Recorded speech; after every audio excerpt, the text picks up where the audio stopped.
Hey, quick disclaimer. I am terribly sorry if I said Robert Shou. I meant to say Robin Shou. Because, I... I can't believe I fucked that up. I called him Robert Shou. I thought his name was Robert, not Robin. So I am terribly sorry if I said, Robert Shou in my previous Mortal Kombat 1995 review. That is not his real name. His name is Robin Shou, and I am terribly sorry. So, back to the review.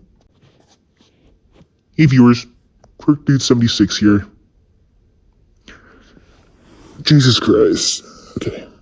So, after the release of Mortal Kombat 1995, a sequel was on the horizon. Boy, this is a wild ride. So we're going to take a look at Mortal Kombat Annihilation, which came out in 1997 and is directed by John R. Leonetti. The entire cast, well, half of the cast has been recasted. And in this case, for, Raiden, he is now played by James Remar, no longer being played by Christopher Lambert. But this movie once again follows Liu Kang and the other Earthrealmers as Shao Kahn invaded Earthrealm against the Mortal Kombat rules, and here he's played by Brian Thompson.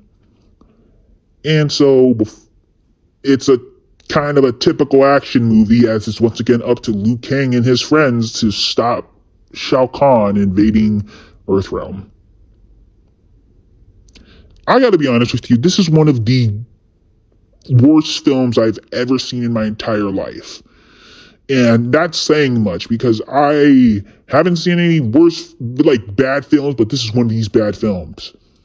I put it up there with Jaws 3D and Zilla. I'm not going to say that movie's name, but it's Zilla. I don't care. I hate Zilla and I hate Jaws 3D. But is there anything redeeming about this movie? Well, let's talk about the characters, because the characters are downright boring and bored out of their minds. I didn't mention this in my Mortal Kombat 1995 review, but I did mention Princess Kitana, and she didn't really do much in the first movie. So I'm just going to say that in this movie, Princess Kitana doesn't really do much either. But she has a bond with Liu Kang. And surprisingly, these are the only two actors that came back from the first movie.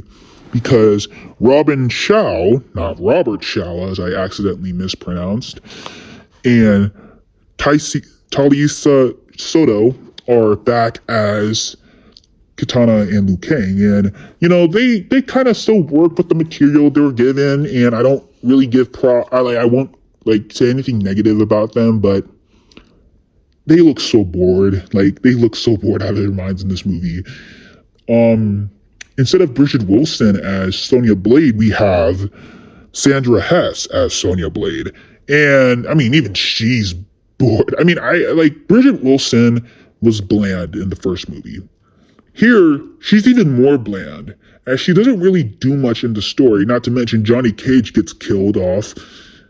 Way to go, guys, but yeah.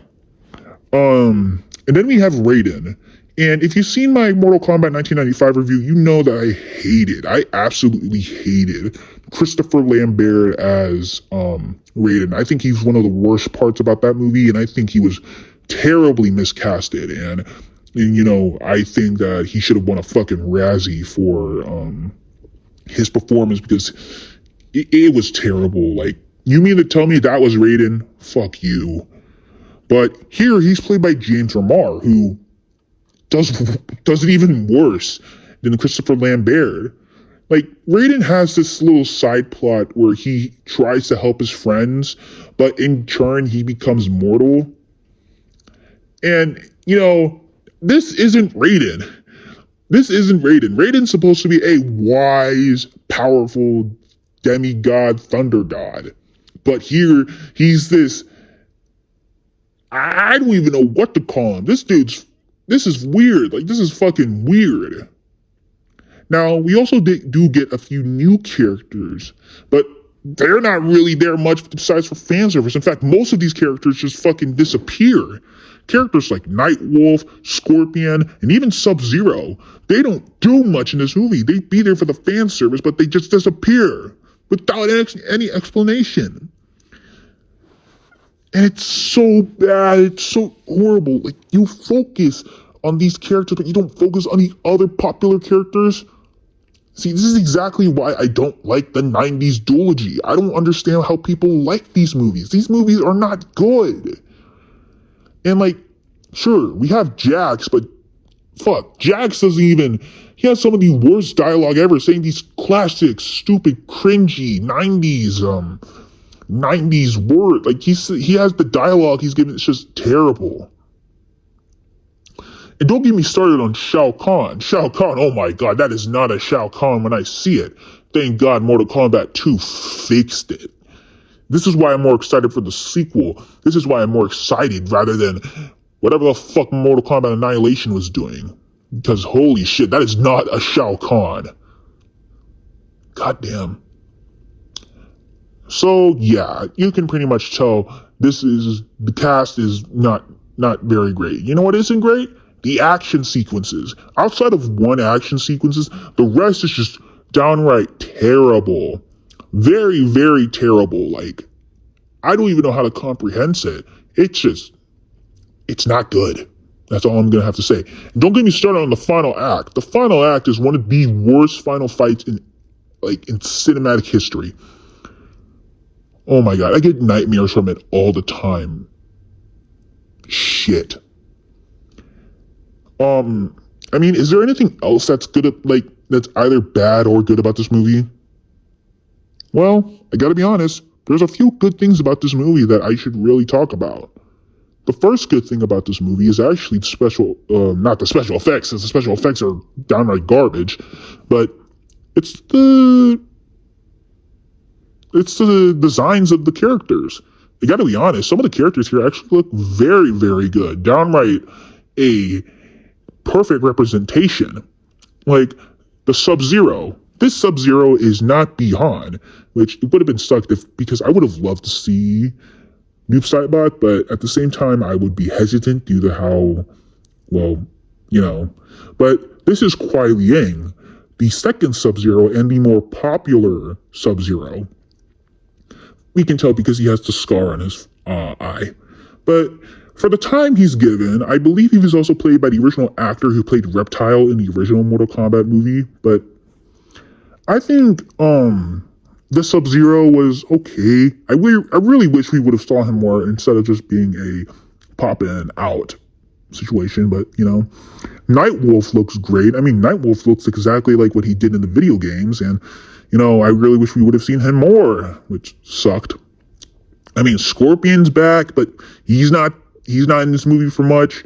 One of the best representations that this movie did was Cyrax and Smoke, who have their cyber ninja looks. And I gotta be honest, those suits look very good.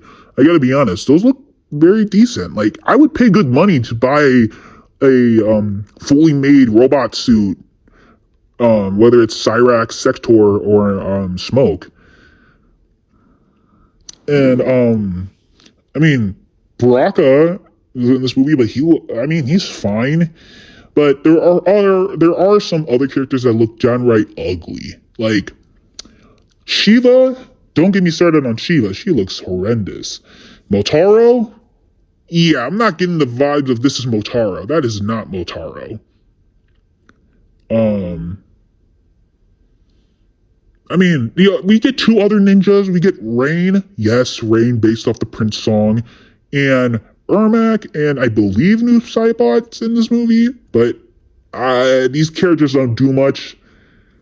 And don't get me started on Melina or Jade. Like, Jade, one and done. Melina, terrible, terrible, terrible.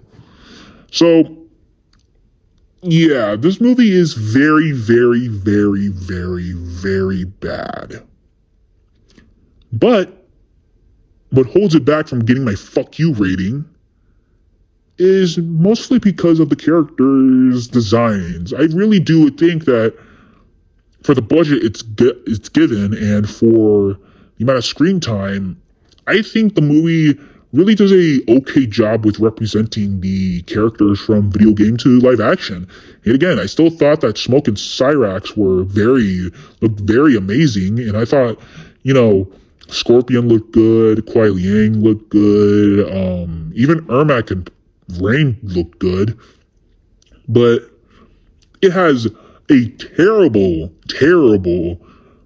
special effects, terrible action, a very bad characters, very bland and boring characters. The final act is just hot garbage, which the CGI in this movie, Jesus fucking Christ. This movie came out the same year as fucking Titanic. How do you go from that to this? What the fuck?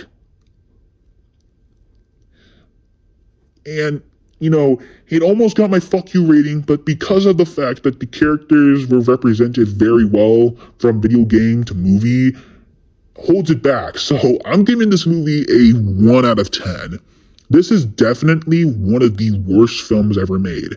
Now, if you want to be a die-hard ninja boy, you can definitely watch this movie and, get high with your friends and just laugh at how shitty this movie is. But if you really want to watch these Mortal Kombat movies, just watch the Warner Brothers DVD, straight to DVD movies.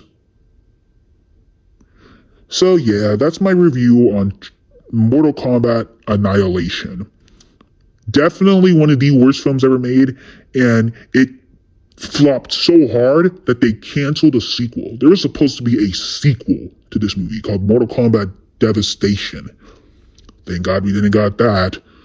But now we have the latest Mortal Kombat movie that came out a few years ago, Mortal Kombat 2021. Stay tuned for that review. So yeah, this is QuirkDude76 signing off.